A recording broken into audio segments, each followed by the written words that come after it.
Hi, this is Michael from binarycafe.com with a Brainy Face Project video.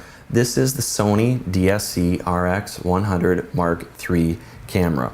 When Sony came out with the RX100 camera, a lot of people freaked out because they thought it was amazing that you could get a 1-inch sensor in a camera this small. Sony released this camera and a lot of people used this as an alternative for their digital SLR. Why? Because you can carry it with you almost all the time. You can stick it in your pocket, stick it in a purse. It's really easy to carry. Didn't have a tilt screen and didn't have an electronic viewfinder, and it was okay, still an awesome camera. Loved the first one, the Mark I, but when Sony came out with the Mark II, they added a couple of new things. The first of which was a tilt screen, which made it much more usable. If you're in a crowd or you're down low, it's easier to use the tilt screen. And then they also introduced this hot shoe mount, and you could put accessories on the top of the camera, and so that was pretty handy. But with the RX100 Mark III, they got rid of the hot shoe mount. So sometimes they give, sometimes they take away. Why did they take that away? Because this camera has an electronic viewfinder. This electronic viewfinder is gorgeous. It's recessed, so it's flush to the top of the camera, so you're not even gonna notice it unless you actually pop it up. There's a little button on the side, and when you click on that, and then you extend this out, now you have an electronic viewfinder, which is absolutely gorgeous to look at, great for very bright situations, and really easy to use. But if you don't want to use it, just pop it down and you won't even notice it. There's a flash. Now there's a little lever here, so when you click, it pops up the little flash, so you've got an internal flash.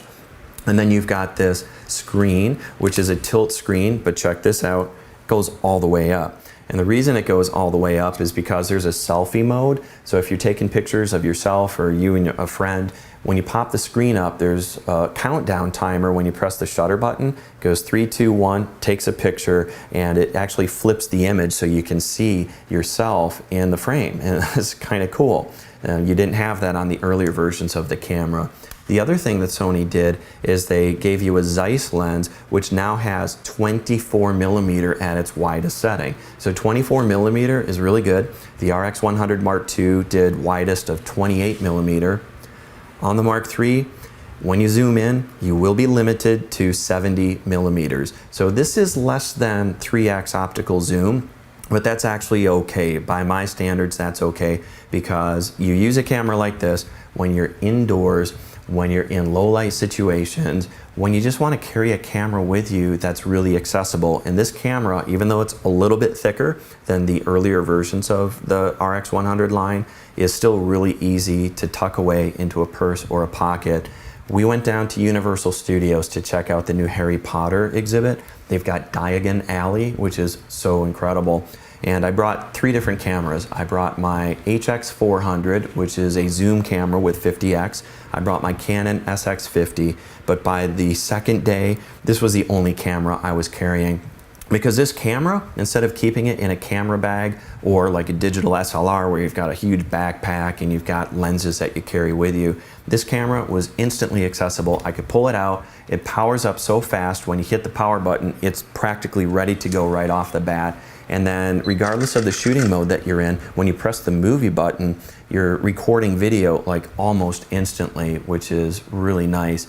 And this camera does video with a new codec that shoots up to 50 megabits per second. So there's like no artifacts in the video. It's silky smooth, and you can shoot 60 frames per second in full HD, but it also lets you shoot 120 frames per second if you're in 720p mode. So you can slow the video down. You're gonna see this at the back end of this sample video that I put together for you. And it's really incredible that you can do such great slow motion by using a camera that's so incredibly small. So a lot of great things about this camera. It would take forever to go through all of the features. I'll probably do a full review to focus on more of the technical stuff, but I wanted to put together a sample video to let you see the great pictures that you can take with this camera in very low light situations, and then take a look at the phenomenal video. I have cameras that are professional video cameras with small sensors that don't even come close to the video that I can shoot with this 1-inch sensor. It's really, really nice.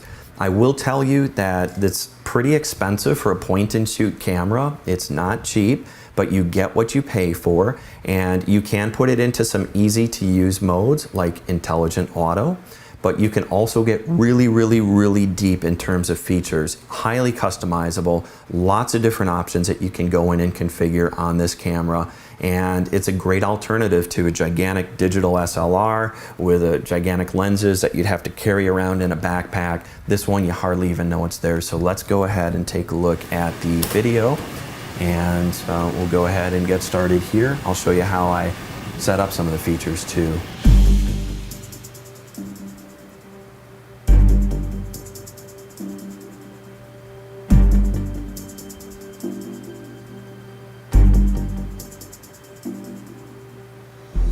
So this Harry Potter and the Escape from Gringotts is really an incredible exhibit, but you can wait several hours. The wait time, the longest wait time that we saw was 300 minutes or 5 hours. We didn't wait that long. We did have to wait a couple of hours. And once you go through the turnstiles outdoors and get into the bank itself, you've got a lot of stuff to look at. So those were some pictures there. What's also fun is when you're standing in line, you know, there's not much to do. I was playing with the camera and really impressed with the aperture. This camera with the Zeiss lens has a 1.8 aperture, and if you go to the far end at 70 millimeters, when you're zoomed in, it'll actually lock in. You can do 2.8 for the aperture.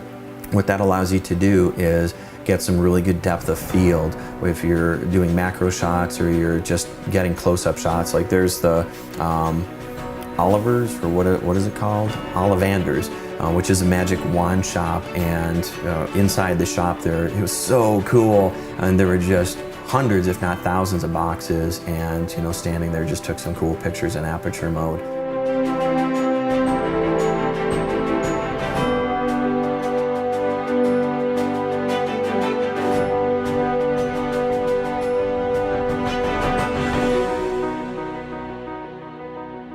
Inside, you have very low light situations. I mean, it's almost difficult to tell from these shots how dark it was because the camera does such a good job in these low light situations. The camera has an intelligent auto mode, but it also has a superior intelligent auto mode, which makes it easy to get in. When you take a picture in that mode, you want to make sure that you stand still, and you'll hear the camera actually take like 4 different pictures, and then it uses algorithms inside the camera to give you the best quality. That dragon was so cool on top of Gringotts Bank, and it actually breathes fire. I've got some video on the back end here when we get into the video mode. Really cool. Everybody stopped on the street and they looked up when they heard the growling dragon. And the camera, I shot some high dynamic range, HDR, inside the camera. It does have that ability, but the camera also has bracketed shots mode if you're in drive mode. So you can put together 3 or maybe 5 different pictures at varying exposure values, and you can use external software afterwards to get some high dynamic range. If you go into the program mode and you hit the function button, which is really easy to use, you can go into picture effects. And I've got some sample videos here for these different picture effects. The menu, when you press function, is highly customizable. So I actually have it set up to go into creative modes and then also picture effects. And when you do picture effects, you've got black and white modes, you've got illustration modes. I love the watercolor mode, and it takes a little bit of time to go in, but if you customize the camera, it's really easy to pull those up. I love the miniature mode. That's another one of the different modes that you can choose, and it looks like a tilt shift lens, so it gives you high saturation, kind of blurs the top and bottom, and you can also have it do sides, so you can do vertical or horizontal for tilt shift mode. You have HDR painting modes. Again, really like the watercolor and the illustration modes for these picture effects, and really easy to do. This shot I took with a few different bracketed shots of varying exposure levels, and then I used external software to create a high dynamic range picture. The camera actually has a continuous shooting mode, so it'll actually burst many different pictures. It of course depends on the capacity and the speed of your memory card, but you can do those really high speed shots. And again, it's less than 3x optical zoom. You do have 24mm at the wide angle, and then for telephoto it goes up to a zoom of 70mm, but you do have the clear image zoom, and that allows you to zoom in a little bit more by using software. There's that tilt screen. That tilt screen is so nice. I found on the RX100 Mark II that it didn't really maneuver as much as I wanted it to, and this camera, it actually flips all the way up. As I mentioned before, you can do selfie pictures, where the camera actually identifies the fact that you've flipped the screen up, and then it does a countdown so you can do selfies. And it's just very easy if you're underneath objects or up above to tilt the screen to get a really good angle. So big improvement over the RX100 Mark I. There's a panorama mode in this camera too. Even though 24mm is really nice wide angle for a camera of this size, if you go into panorama mode, you can actually go into the settings and change from standard to a wide, and you can get such an expansive wide shot by using the panorama mode. You can change the angle, or actually the direction, so you can go left to right, right to left, from top to bottom, or bottom up, and get some really great shots. And they have London as part of the Universal Studios. When you walk into that building, that is actually how you get to Diagon Alley. There's the night bus right there, the triple-decker bus, and a lot of fun. It rains in London, and strangely enough, when we walked outside, it didn't take too much time after that. We did get rain in the park, and so we had some time to kill time and take some pictures there. Now, with the video mode on this camera, you actually have 50 megabits per second. You've got a new codec, so instead of the AVC HD codec, which Sony's been using for many years, they now have an XAVC S, which uses MPEG-4 and shoots up to 50 megabits per second. You can shoot full HD video at 60 frames per second, and you can actually do 720p at 120 frames per second. But I showed you a second ago, when you go into the different modes, you can choose different picture effects in here. And one of the things that I did when it was raining, I had plenty of time to stand underneath an awning and just watch people go by, is you can go into partial color mode, and you can filter based on red or green, blue, yellow. You've got different partial color modes, and it was a lot of fun to play around with that. Got some really cool quality video. Indoors, outdoors, whatever the situation, if you are in a low light situation, you're going to be really happy with the video that you get from this 1-inch sensor.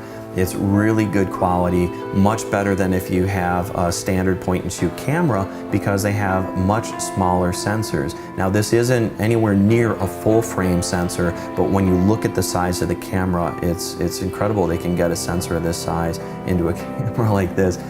If you're going through Universal Studios and you ride the train, which takes you between the two different parks, they actually have that platform 9 3/4, and don't just walk by it and ignore the fact that you can watch your friends or family disappear. I just had a little bit of video there. First time I went through, I missed it. My wife noticed it, so second time through, I got some video.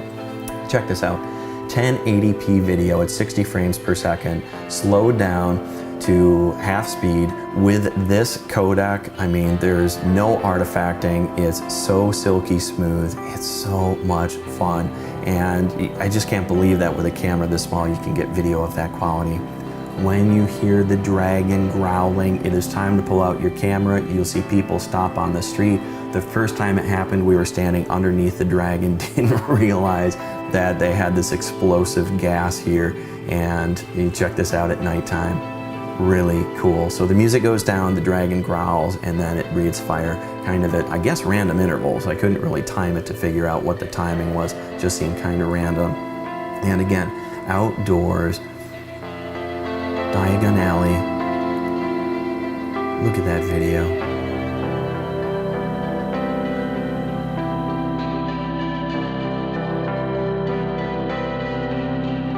If you buy one of the magic wands, like we went into Ollivander's, got a magic wand. They've got all these spots you can go around and actually use the magic wand to interact with different exhibits. You can turn lights on, you can make all sorts of fun things happen. Now, I slowed the video down before to 50%. Check this out. This is 720p video at 120 frames per second. Slowed this down to 15%. with the codec that's used, the XAVC S codec, you can get some really good quality video. And then I found this mode actually by accident. I was just sitting down because we walked so much, I was so tired, and I put the camera into video mode, but then I chose the shutter priority, and it's really cool because you can change the shutter mode, you can change the timing, and you can get that kind of blurred effect. And people who are standing still, they'll just look like they're static, but the other people kind of blur out, and that was a cool mode that I found. And then of course you've got Hogwarts Castle at night, and wrapping up here, we had a 3-day stay. It was a lot of fun. I used this camera, had so many pictures, so much video, and I just wanted to share this with you so you could get some samples. If you liked the video, please be sure to leave a comment and be sure to subscribe, because I'll show you some additional cool features and probably do a full review of the RX100 Mark II and the Mark III coming up. Thanks for watching. Bye.